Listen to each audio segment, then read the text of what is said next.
राजाधिराज श्री सद्गुरुनाथ महाराज की जय.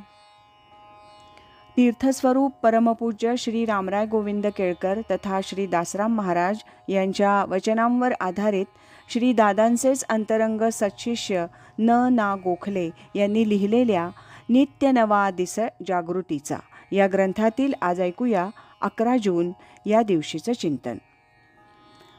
इंद्रिय जर स्वैर वर्तन करणारी असतील तर नाम घेऊन अतींद्रिय आत्मसुख प्राप्त होऊ शकत नाही. सुखाची ओढ प्रत्येकाला असते आणि त्या सुखाच्या आशेवरच माणूस जगत असतो. भले वर्तमान काही का असेना. आता सुखाच्या कल्पना प्रत्येकाच्या बाबतीत निराळ्या असू शकतात, हेही खरंच आहे. परंतु जर विचार केला तर असं लक्षात येईल की आम्ही ज्याला सुख सुख असं म्हणतो ते खूप अस्थिर आहे, अशाश्वत आहे, सापेक्ष आहे, उपाधियुक्त आहे आणि कालांतरानं त्या सुखाचा सुद्धा कंटाळा येऊ शकतो. ते उपाधिसहित असल्यामुळे उपाधींचा वीट येतो, मनाला शांतता लाभत नाही. या सगळ्या गोष्टी इंद्रियजन्य सुखाला लागू आहेत. इंद्रिय आणि विषय यांचा संयोग झाला की सुख वाटतं. विषयेंद्रिय संयोगात असं गीता सांगते. खरं सुख याच्या पलीकडे आहे. सुखमात्यंतिकम यत्तत् बुद्धिग्राह्यमतींद्रियम. आत्यंतिक असं सुख बुद्धिग्राह्य आणि इंद्रियांच्या पलीकडचं आहे असं भगवान गीतेत सांगतात.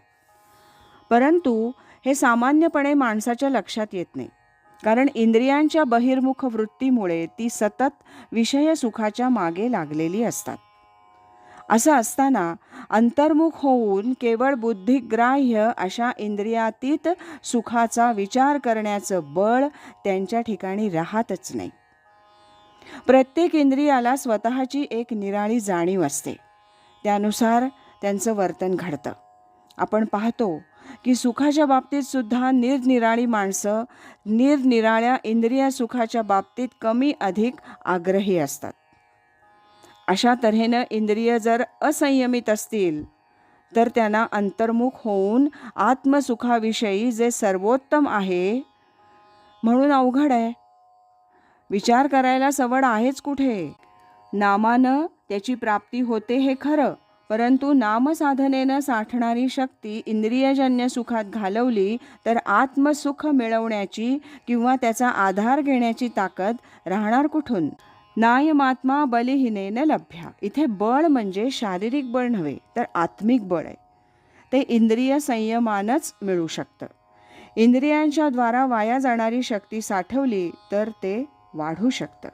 अर्थातच बळकट इंद्रियांची कसरत मोडायला नामस्मरण आणि गुरुकृपा यांची नितांत आवश्यकता आहे. राजाधिराज श्री सद्गुरुनाथ महाराज की जय.